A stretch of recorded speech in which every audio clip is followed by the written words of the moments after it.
Breaking news, my wonderful people. The UK collates names of Nigerians who incited violence, voter suppression for visa ban, other sanctions. Hi guys, welcome back to Prospect Channel TV. Thank you for always coming out here. If you're joining us for the first time, kindly subscribe and please don't forget to give us a thumbs up. Thank you.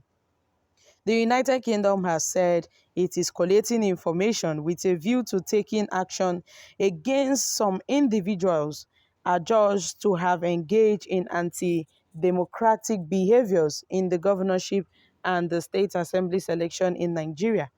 In a statement issued by the British High Commission in Abuja, the UK said that they were positives to take away from the elections, but noted that violence and voter suppression were observed in many states, including Lagos, Enugu, and Rivers states.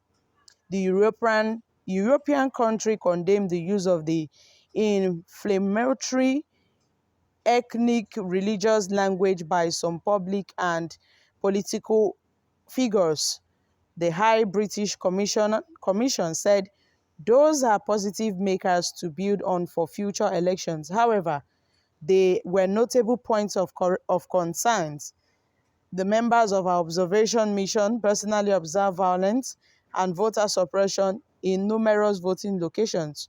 We witnessed and received credible reports from other observer missions and civil society organizations of vote buying and voter intimidation, the destruction and the hijacking of election materials, and the general disruption of the process in numerous states, including Lagos, Enugu, and Rivers states.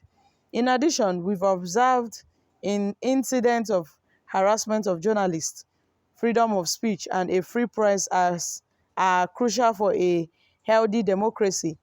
And journalists must be able to go about their work without being threatened. The UK is concerned by the use of inflammatory ethno-religious language by some public and political figures. We therefore call on all leaders not just to distance themselves from this kind of language, but to prevent those who speak on their behalf from doing so in this way.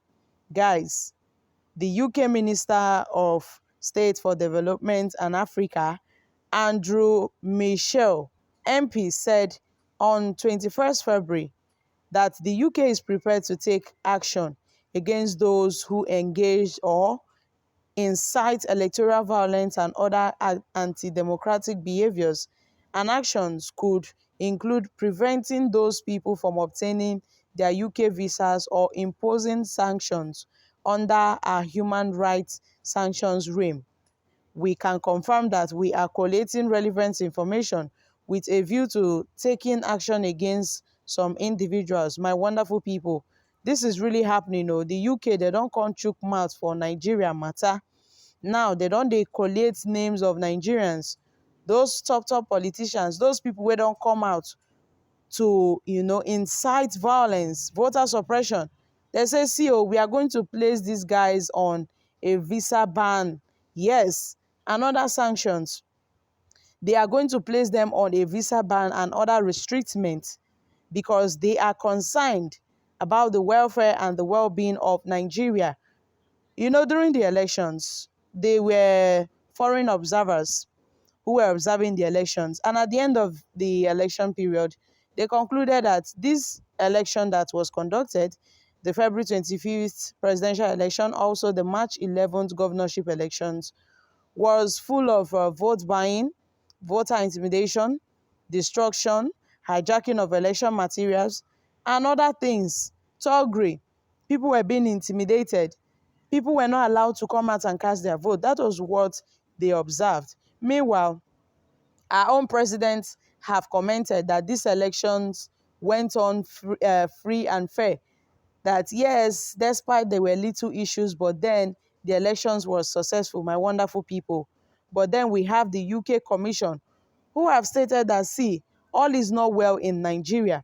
That is why they have decided to collect the names of those Nigerians, the likes of Femi Fani-Kayode, the likes of Bayo Ononuga, the likes of MC Olumo, who have been going around talking about hate speech between the Igbos and the Yorubas, mostly Femi Fani-Kayode, who have stated that Badebo Rottweiler has plans on imposing the Igbo agenda on the Yoruba people. He started making different series of tweets on how they won't allow Badebo Revival to win. Like, he took it upon himself, and he had gone to far extent just to make sure that his words were heard. And then he made a particular tweet about Igbo agenda, and just few hours after his tweet, we saw how the Akere spare part, and then people were left asking themselves questions. Could this Femi Kayode's tweet relate to the burning of the Akere spare parts? Happened, my wonderful people. Not be smart in the apple for this country. So Femi Kayode made it clear that the Igbos cannot just come and take over the Yoruba land, that it is the land of the Yorubas, just that the Yoruba people are nice people and they accommodate everybody, but not when people will come and want to ride on them. That Lagos is not a no man's land, but the land and the heritage of the Yoruba people, and others should not try to claim what is not theirs, because the Yoruba people cannot come to Anambra, or they cannot come to Onitsha, or the southeast states and claim that it is their state. That the Igbos will not allow it. So why are the Igbos trying to dominate over the Yoruba people in Lagos? That was what Femi Kayode have stated, and he added so many words to that. Meanwhile, MC Olumo had gone to the far extent of threatening Nigerians. However, Nigerians have reacted to this. End Nigeria to save lives. End Nigeria to save lives. These UK are corrupt. There's no truth in them. They are always fond of doing eye service. They kept silent throughout the APC violation and intimidation of other parties. Evidence are everywhere. This ballot box snatching, they are just doing it because of the US, and this is pure hypocrisy. Don't let them deceive you. Nigeria experienced prejudice and sanctions from the West just because of anti-gay laws. If our elections were important to the West, they would do better than this. Shame on Nigeria. Okay, oh, the UK, they said they are watching. Guys, these are reactions from Nigerians. So Nigerians are really seeing this action like it doesn't really matter who are the UKs to come and interfere in the politics of Nigeria. Who are they to impose visa bans on those people? So guys, what are your thoughts concerning this issue? Because we really have to talk about this. I'm dropping here, guys. Kindly share your thoughts concerning this in the comment section down below.